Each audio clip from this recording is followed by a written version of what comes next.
नमस्कार प्यारे साथियों, एसएन इलेक्ट्रिकल एकेडमी के यूट्यूब चैनल पे आप सभी का स्वागत है। दोस्तों, ये जो क्वेश्चन पेपर है UP RVNL TG2 electrical trade का क्वेश्चन पेपर है। अभी रिसेंटली एग्ज़ाम हुआ है 21 दिसंबर 2022 में। उसी का ये मॉर्निंग शिफ्ट का क्वेश्चन पेपर है और इसमें से मैंने 50 क्वेश्चन का 2 पार्टों में वीडियो अपलोड किया हुआ है चैनल पे। यदि आप उसको नहीं देखे हैं तो इस वीडियो के डिस्क्रिप्शन में उसका लिंक डाल रखा है, वहाँ से कंप्लीट आप कर सकते हैं। इस वीडियो में हम उससे के आगे के 25 क्वेश्चनों का सॉल्यूशन करेंगे। एंड तक वीडियो में बने रहिएगा, बहुत कुछ सीखने को मिलेगा। तो चलिए, इसमें जो 51 नंबर क्वेश्चन है प्यारे साथियों, इसमें है क्या कि निम्नलिखित कथनों का संदर्भ लें और सही विकल्प का चयन करें। स्टेटमेंट 1 कह रहा है कि अपराइट ड्रिलिंग मशीन को मध्य आकार के वर्कपीस को संभालने के लिए डिजाइनिंग किया जाता है। खंड खंड में हमें उस जॉब का वर्कपीस खंड में करने के लिए हम इसे डिजाइनिंग के रूप में अपराइट ड्रिल का उपयोग कर सकते हैं। तो बात तो ये सही है। दूसरा स्टेटमेंट कह रहा है कि अपराइट ड्रिलिंग मशीन में पावर फीड व्यवस्था के साथ आपूर्ति की जाती है, मतलब सप्लाई के साथ साथ पावर फीड की भी व्यवस्था उसमें लगी रहती है। तो स्टेटमेंट 2 भी सही है, अर्थात इसका स्टेटमेंट 1 और स्टेटमेंट 2 दोनों सही है, इसलिए ऑप्शन नंबर बी सही आंसर हो जाएगा। अगला क्वेश्चन, अगला जो क्वेश्चन है 52 नंबर क्वेश्चन कि आमतौर पर किस प्रकार के प्रतिरोधों का उपयोग शक्ति परिपथ में किया जाता है। किसका उपयोग पावर सर्किट में किया जाता है। सर्किट के हिसाब से आप प्यारे साथियों जाएंगे तो पहले तो एक लाइट एंड फैन सर्किट आएगी, इसके बाद पावर सर्किट आएगा और इसके बाद प्रोटेक्शन सर्किट आएगी। तो जो वे सर्किट जहां पे हमें रेजिस्टेंस की आवश्यकता होती है तो वहां पे हम अगर अधिक मान में हमें रेजिस्टेंस की ज़रूरत होती है तो वहाँ पे वायर बाउंड रेजिस्टेंस को प्रीफर किया जाता है, और लो मान में हम कार्बन रेजिस्टेंस को प्रीफर करते हैं। यहाँ पे कहा है कि पावर सर्किट है, तो पावर सर्किट नाम से ही आप सबको पता हो जाना चाहिए कि पावर सर्किट है तो इसमें करंट की फ्लो जो होगा वो 15 एम्पियर या 16 एम्पियर होगा। तो इसमें जो भी रेजिस्टेंस लगाए जाएंगे वो हाई रेटेड वाले लगाए जाएंगे। यहाँ प्रीफर जो किया जाएगा वायर बाउंड रेजिस्टेंस सही आंसर होगा, ऑप्शन नंबर डी। अब रही बात कि वायर बाउंड रेजिस्टेंस का जो वायर होगा वह किस मटेरियल का बनता है, तो 2 मटेरियल के बनाए जाते हैं। एक तो होता है यूरेका और दूसरा होता है मैग्नीन। यूरेका का दूसरा नाम कॉन्स्टेंटेनस भी होता है, इसलिए इसको प्रीफर किया जाता है क्योंकि ये 0 टेम्परेचर कोफिशिएंट के अंतर्गत आते हैं, ज़्यादा इफेक्टिव टेम्परेचर से नहीं होते हैं। अगला क्वेश्चन, अगला जो है 53 नंबर क्वेश्चन की केबल के लिए ग्रेडिंग डार्ट द्वारा प्रदान की जा सकती है। केबल में जो ग्रेडिंग की जाती है उसका मेन उद्देश्य यह होता है कि उसकी हर लेयर में डाइलेक्ट्रिक स्ट्रेंथ को सेम करना। जैसे आप देखेंगे तो केबल की डिजाइनिंग की जाती है तो इसके लिए ट्रिक्स जो होता है सब LPC, मतलब कहने का है कि जब एक केबल की डिजाइनिंग की जाएगी तो सबसे पहले कोर होगी, उसके ऊपर पेपर इंसुलेशन होगा, उसके बाद लेड सीट या मेटालिक सीट आएगी, उसके बाद बीडिंग आएगा, उसके बाद आर्मरिंग आएगा, उसके बाद सर्विंग आएगा। लेड सीट क्यों डाली जाती है, तो उसके कोर में नमी के प्रवेश को रोकने के लिए लेड सीट या मेटालिक सीट का प्रयोग किया जाता है। मेटालिक सीट को बचाने के लिए बीडिंग का प्रयोग किया जाता है। बीडिंग किसकी बनी होती है, तो जूट तथा हेसन टेप की बनी होती है। और संपूर्ण केबल को यांत्रिक चोट और खरोच से बचाने के लिए आर्मरिंग का प्रयोग किया जाता है। यह आर्मरिंग GI या एल्युमिनियम वायर की बनी रहती है और सबसे ऊपर सर्विंग रहती है। यह सब प्रकार के केबल से प्रोटेक्शन, मतलब प्रोटेक्शन देती है, वातावरणीय इफेक्ट से भी सब तरीके से सर्विंग, और सबसे वायर लेयर भी सर्विंग होती है। तो इसके हर लेयर में डाइलेक्ट्रिक स्ट्रेंथ का मान सेम हो, इसीलिए हम केबलों में ग्रेडिंग करते हैं। और ग्रेडिंग 2 प्रकार की होती है, एक तो होती है कैपेसिटेंस ग्रेडिंग और दूसरी जो होती है इंटरसिथ ग्रेडिंग होती है। अब इसमें उद्देश्य क्या होता है, तो हर लेयर पर डाइलेक्ट्रिक स्ट्रेंथ को समान करना, बराबर करना। अब देखा जाता है कि जो कंडक्टर है उसके कंडक्टर के पास वाली जो लेयर होती है वहां पे डाइलेक्ट्रिक स्ट्रेंथ ज्यादा होता है, और जैसे जैसे दूरी बढ़ती जाती है तो दूर वाली लेयरों पे कम होता जाता है। तो यहाँ पे ग्रेडिंग किया जाता है क्योंकि हर लेयर पर डाइलेक्ट्रिक स्ट्रेंथ को सेम करने के लिए। और ग्रेडिंग जो होती है दो ही प्रकार की होती है, कैपेसिटेंस ग्रेडिंग यानी धारिता ग्रेडिंग, और दूसरा जो होता है इंटरसिथ ग्रेडिंग। इंटरसिथ ग्रेडिंग को होमोजीनियस ग्रेडिंग भी बोला जाता है प्यारे साथियों।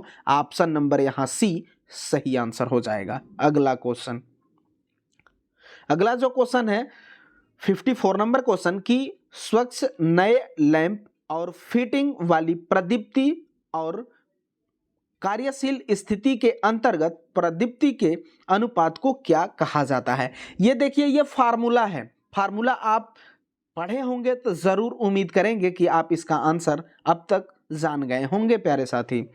इसमें दिया है कि स्वच्छ नए लैंप और फिटिंग वाली प्रदीप्ति और कार्यशील स्थिति के अंतर्गत, तो ये जो होता है मतलब कहने का है कि प्रदीप्ति लैंप और फिटिंग लैंप की प्रदीप्ति को हम मेंटेनेंस फैक्टर बोला जाता है। ऑप्शन नंबर बी में दिया गया है maintenance factor. Option number B सही आंसर हो जाएगा। अब रही बात कि मेंटेनेंस फैक्टर का मान कितना होता है, तो मेंटेनेंस फैक्टर का मान 1 से कम होता है।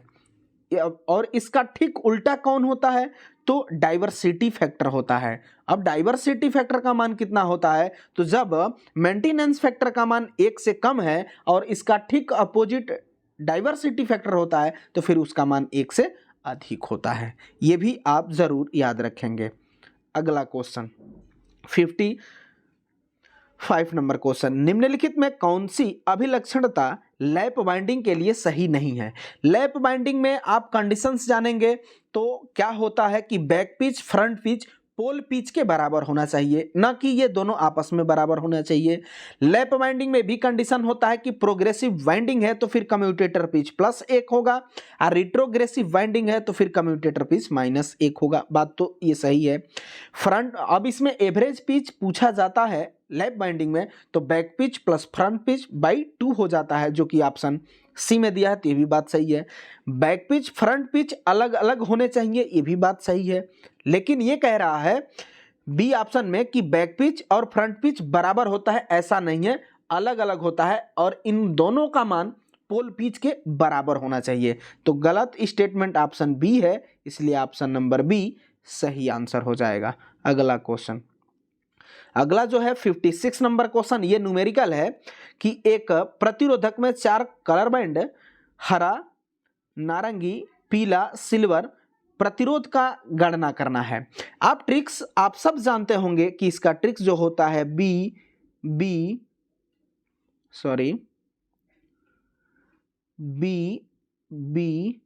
Roy, great Britain, very good wife. अब इसमें क्या है कि 0 1 2 3 4 5 6 7 8 9। अब इसमें देखिए बी पहला जो है ब्लैक है, ब्राउन है, रेड है, ऑरेंज है, येलो है, ग्रीन है, ब्लू है, वायलेट है, और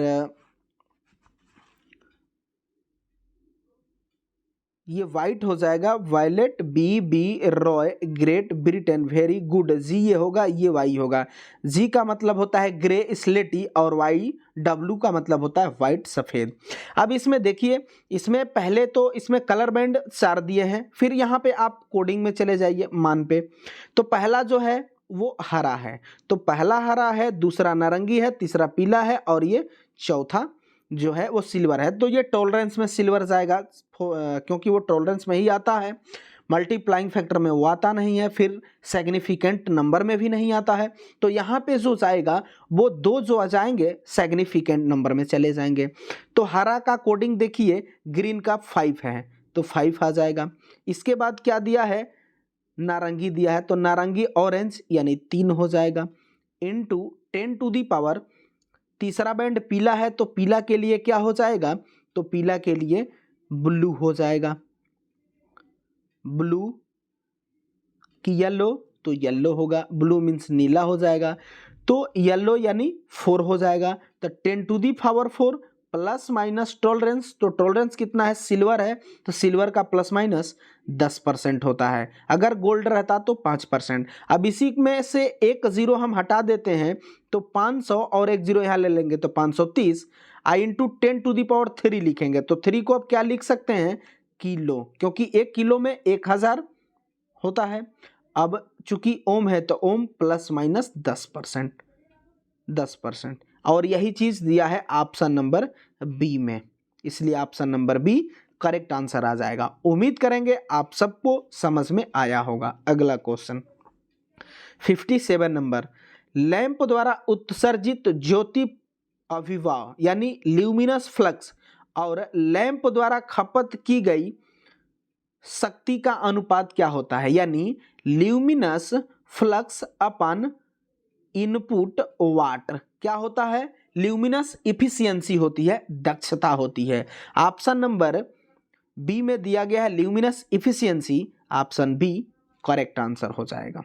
अगला क्वेश्चन, अगला जो है 58 नंबर क्वेश्चन, कि जब कॉपर स्ट्रिप को भूसंपर्क तार के रूप में उपयोग किया जाता है तब कॉपर स्ट्रिप का न्यूनतम अनुप्रस्थ काट कितना होगा, मतलब क्षेत्रफल कितना होगा। इसमें 2 टाइप के क्वेश्चन बनते हैं, ये स्ट्रिप अर्थिंग से क्वेश्चन है, तो इसमें एक तो कॉपर का पूछा जा सकता है और दूसरा जीआई गैल्वेनिज आयरन की अगर स्ट्रिप बनती है तो फिर उसकी क्या मान होगा।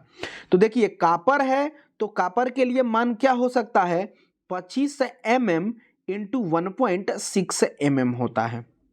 अगर यही चीज जीआई की बात करता तो क्या देते उत्तर, तो 25 mm उसका भी रहता, लेकिन ये जो मान है वो हो जाता 2 mm या 4 mm, ये दोनों मान चलते हैं, 2 mm भी चलता है 4 mm भी चलता है, लेकिन दोनों एक साथ ऑप्शन में आपको नजर नहीं आएंगे। तो अगर जीआई का पूछता है तो क्या देंगे, 25 mm इंटू 2 mm या 4 mm।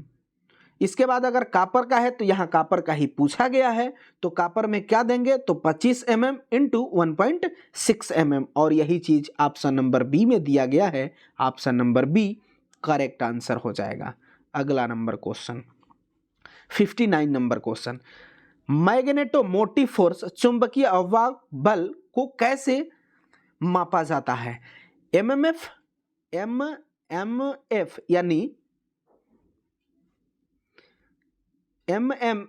यानी मैग्नेटोमोटिव फोर्स होता है, और इसे हम एफएम से रिप्रेजेंट करते हैं, और एफएम बराबर एन आई हो जाता है, फार्मूला है ये। अब यहां से इसका मात्रक निकालेंगे तो आई यानी करंट है तो इसका मात्रक एम्पियर, और एन जो होता है टर्न, तो इसका मात्रक टर्न ही होगा। इसका मतलब है कि मैग्नेटोमोटिव फोर्स का मात्रक क्या हुआ, एम्पियर टर्न हो जाएगा। अब यही चीज पूछा है, option number A correct answer हो जाएगा। लेकिन यही क्वेश्चन प्यारे साथी यदि एमएमएफ का सीजीएस मात्रक पूछा रहता तो क्या उत्तर होता, तो सीजीएस मात्रक गिलबर्ट होता है, इसको आप सब जरूर याद रखेंगे। अगला क्वेश्चन,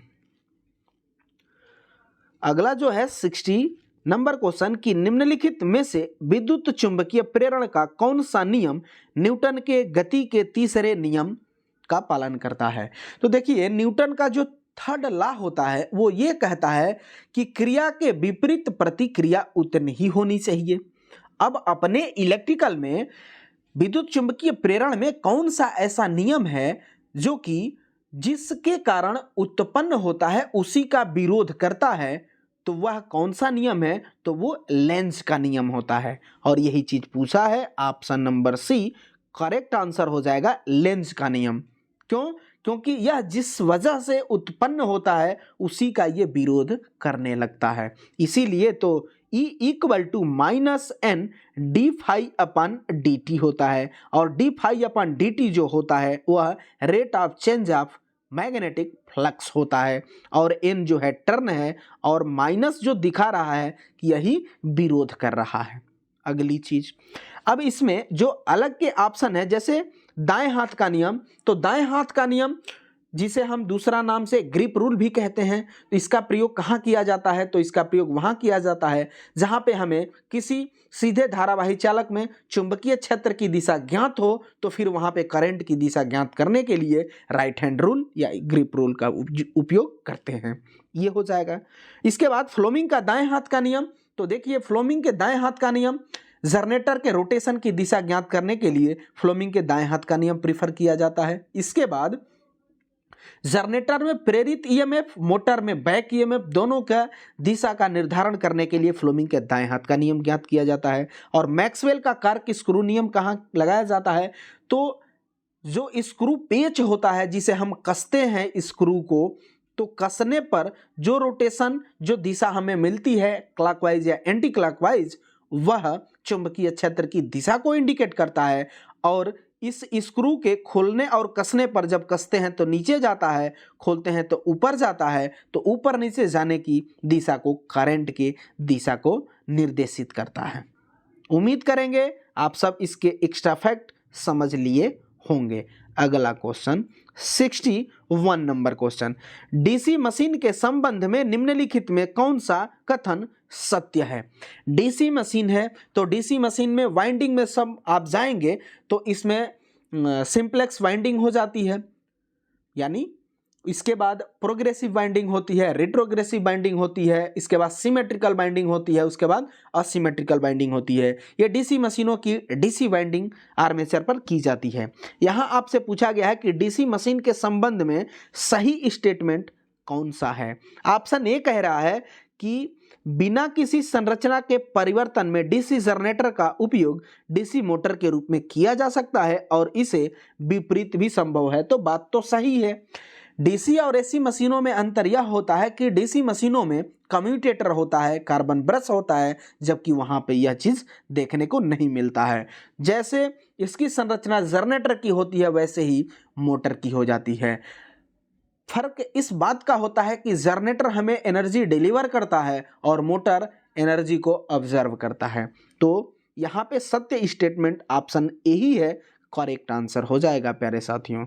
अगला क्वेश्चन 62 नंबर क्वेश्चन कहा जा रहा है कि इलेक्ट्रिकल वायरिंग के लिए फिटिंग की ऊंचाई के संबंध में उस कथन का चयन कीजिए जो सत्य नहीं है। अब ये वायरिंग से संबंधित क्वेश्चन है, तो हम आप सबको एक्स्ट्रा फैक्ट बता देते हैं। अब ध्यान से समझने का प्रयास करेंगे आप सब। अगर कोई भी कंट्रोलिंग स्विच है तो फिर वह कितनी हाइट पर होना चाहिए? तो वह 1.3 मीटर से लेकर के 1.5 मीटर तक होना चाहिए। इसके बाद जो हमारा सीलिंग फैन होता है वो फर्श से कितनी हाइट पर होना चाहिए? तो यह मिनिमम तो जो होता है वह 2.75 मीटर पे होता है, लेकिन मैक्सिमम की बात किया जाए तो 3 मीटर होता है। जो पंखा लगता है ऊपर छत से, इसके बीच का क्लियरेंस कितना होना चाहिए? तो वह 30 सेंटीमीटर होता है। इसके बाद रूम में जो लाइट लगती है तो वो फर्श से कितनी हाइट पर लगती है? तो 2.5 मीटर पे लगती है। अब रही बात क्वेश्चन के हिसाब से आंसर करना। यहाँ पे आपसे पूछा गया था गलत स्टेटमेंट, तो गलत स्टेटमेंट ऑप्शन ए कह रहा है कि मीटर की ऊंचाई फर्श से 1.5 मीटर पे होनी चाहिए, 1.75 मीटर पे। बात तो सही है। फर्श से पंखा 2.75 मीटर और ऊपर से 0.3 दिया मीटर दिया है, ये भी बात सही है। इसके बाद सी कह रहा है कि फर्श से 2.5 मीटर पर होना चाहिए स्विच प्लग, मतलब पावर सर्किट का, ये भी बात सही है। गीजर एयर कंडीशन इतने मीटर पर, ये भी बात सही है। ऑप्शन डी जो है कि light plug, power plug, telephone socket, intercom socket, TV socket फर्श से 1.5 मीटर ऊपर होने चाहिए, ऊपर नहीं होना चाहिए, 1.5 पर होने चाहिए।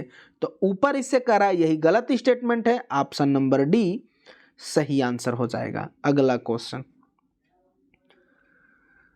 अगला जो क्वेश्चन है ये स्टेटमेंट है 36 नंबर क्वेश्चन कि उन वैद्युत खंभों के संबंध में निम्नलिखित दिए गए कथनों पर विचार कीजिए, साथ ही सही विकल्प का चयन कीजिए जो निम्न में टेक देने के लिए उपयोग किए जाते हैं। वैसा स्टेटमेंट हमको चुनना है जहां पे टेक यानी सपोर्ट देने के रूप में किया जाता है। विज्ञापन बोर्ड में सपोर्ट देने की आवश्यकता होती है, ये कथन कह रहा है। इसमें टीवी केबल में सपोर्ट देने के लिए और डेटा केबल में सपोर्ट देने के लिए किसका प्रयोग किया जाएगा? निम्न का प्रयोग किया जाता है। फिर से एक बार क्वेश्चन, निम्न का टेक देने के लिए, तो ये टेक देने के लिए इन तीनों का एडवर्टाइजमेंट बोर्ड का टेक देने में प्रयोग नहीं करेंगे, टीवी का, डेटा, इन दो तीनों का प्रयोग टेक में नहीं किया जाएगा और ये उपरोक्त सभी गलत स्टेटमेंट है। Option number C correct answer हो जाएगा। अगला क्वेश्चन 34 नंबर क्वेश्चन कि निम्नलिखित में से किस यंत्र का उपयोग बीएच वक्रों को निर्धारित करने के लिए किया जाता है? बीएच एक आप सब मैग्नेट में पढ़ते होंगे, बीएच कर्व। बीएच कर्व क्यों किया जाता है, मतलब क्यों खींचा जाता है? तो यह किसी भी मटेरियल की चुंबकीय गुणों के बारे में जानने के लिए हम बीएच लूप को खींचते हैं। चूंकि यहाँ पे वो चीज नहीं है, यहाँ पूछा है, ध्यान से समझेंगे तो किस यंत्र का उपयोग बीएच वक्रों को निर्धारित करने के लिए किया जाता है, तो वह फ्लक्स मीटर का उपयोग किया जाता है। तो flux meter option number B में दिया है, option number C correct answer हो जाएगा। मल्टीमीटर का दूसरा नाम एवीओ मीटर होता है, एवीओ मीटर होता है और इसके द्वारा हम एक साथ करंट, वोल्टेज और रेजिस्टेंस को मेजर करते हैं। यह DC minimum 9 volt DC supply पर यह वर्क करता है। अगर इसकी बैटरी कमजोर हो जाती है तो फिर हमें यह गलत रेटिंग देने लगता है। आप सब जानते हैं वाट मीटर, वाट मीटर से हम पावर को मेजर करते हैं। बीएच मीटर जो होता है वह चुंबकीय मटेरियल के गुणों के बारे में अध्ययन किया जाता है, उनके बारे में जानते हैं। अगला जो क्वेश्चन है 65 नंबर क्वेश्चन कि स्लिप रिंग इंडक्शन मोटर की तुलना में निम्नलिखित में कौन स्क्वायरल केस की सही अभिलक्षणता है, मतलब गुण है स्लिप रिंग के मुकाबले स्क्वायरल केस की? तो देखिए ये दोनों मोटर जो हैं वह 3 फेज इंडक्शन मोटरें हैं। इसमें दोनों में अगर देखा जाए तो स्टेटर की संरचना सेम होती है लेकिन रोटर की संरचना अलग अलग होती है। अब स्लिप रिंग पे आप जाएंगे तो स्लिप रिंग के रोटर पर भी स्टार बाइंडिंग की जाती है और बाइंडिंग रहती है, लेकिन स्क्वायरल केस पे आप जाएंगे रोटर पे तो उसमें 2 इंड रिंग रहती है और इंड रिंग के द्वारा छड़ों को शॉर्ट सर्किट या ब्रेजिंग करके बनाया जाता है, तो इस पर छड़ स्थापित होती हैं स्क्वायरल केस पे। इसके बाद दूसरा अंतर यह होता है कि स्लिप रिंग में 3 स्लिप रिंग लगी रहती है शाफ्ट पर और उसके साथ 3 कार्बन ब्रूस लगे रहते हैं और उसके बाद एक रिहोस्टेट भी लगा रहता है। लेकिन इस प्रकार के कोई भी उपकरण जैसे स्लिप रिंग, कार्बन ब्रश और बाह्य रेजिस्टेंस जिसे हम रिहोस्टेट बोलते हैं, स्क्वायरल केस में ऐसा कोई उपकरण नहीं लगा रहता है, ये भी अंतर है। अब स्टेटमेंट देखिए कहा क्या है कि स्लिप रिंग इंडक्शन मोटर की तुलना में निम्नलिखित में कौन सी स्क्वायरल केस मोटर की सही अभिलक्षणता है, सही है।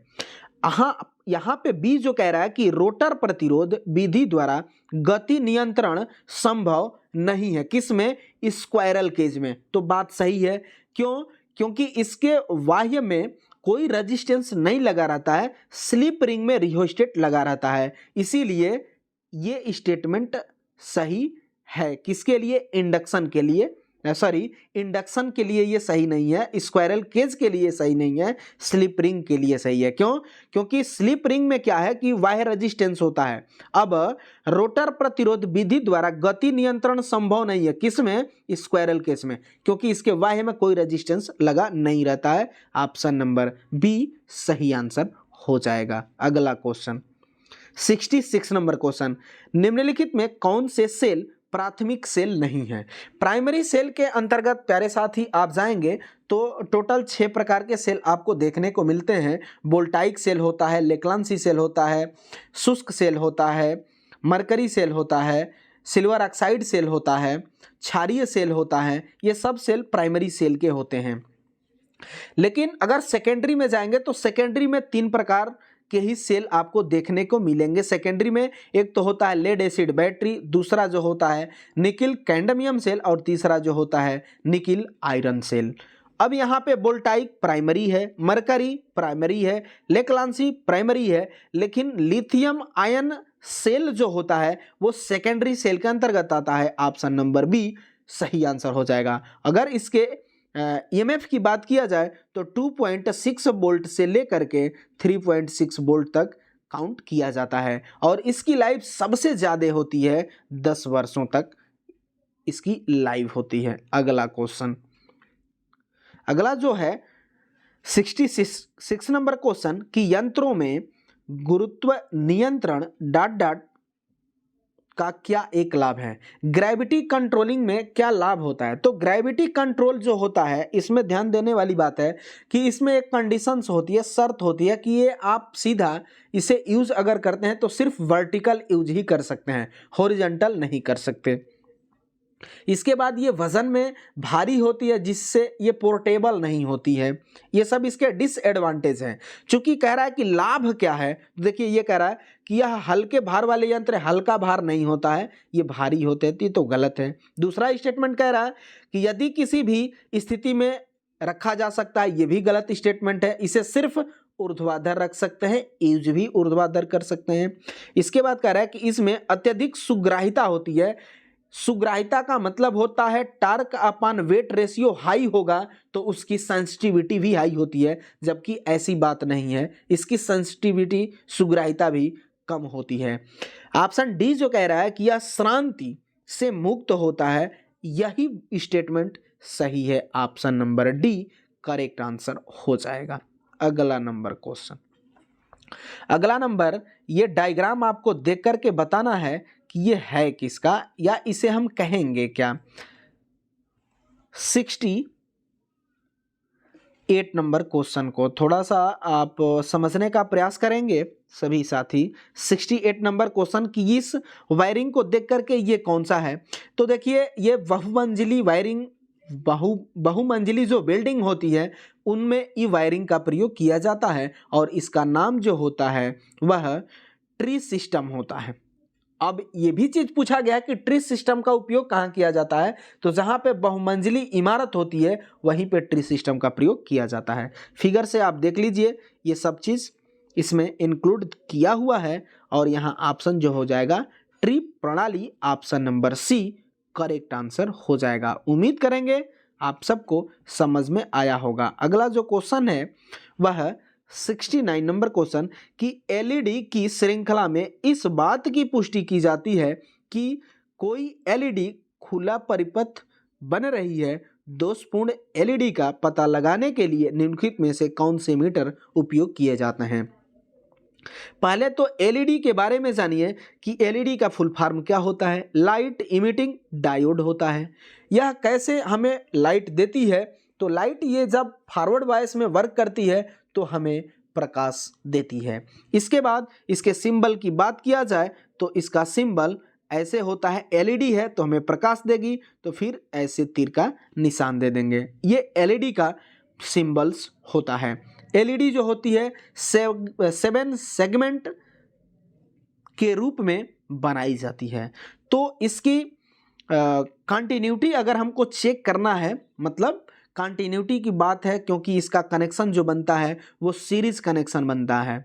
एक एलईडी खराब हुई तो पूरी सर्किट ऑफ हो जाती है, इसीलिए सीरीज इसमें होता है, इसीलिए वैसा होता है। तो उसमें कंटिन्यूटी का पता लगाना है तो फिर हमारे लिए बेस्ट डिजिटल मल्टीमीटर होगा। ऑप्शन ए में मल्टीमीटर दिया है, option number A correct answer हो जाएगा। इसमें कह रहा कि मेगर से हम क्या कर सकते हैं, मेगर से इंसुलेशन रेजिस्टेंस मेगा ओम में मेजर कर सकते हैं। तो प्यारे साथियों, इस वीडियो में इतने ही क्वेश्चन को हम रखते हैं। इसका नेक्स्ट पार्ट बहुत जल्द आपके बीच लाएंगे। तब तक इस वीडियो को कंप्लीट वॉच कीजिएगा और साथ ही साथ ज़्यादा से ज़्यादा लाइक्स भी करेंगे आप सब, और वीडियो को शेयर भी आप सब ज़रूर करेंगे। साथ ही साथ हम आप सबसे भी फिर रिक्वेस्ट भी करेंगे कि आप सब ज़्यादा से ज़्यादा लाइक भी कीजिएगा और साथ ही साथ अपने दोस्तों में वीडियो को शेयर भी कीजिएगा।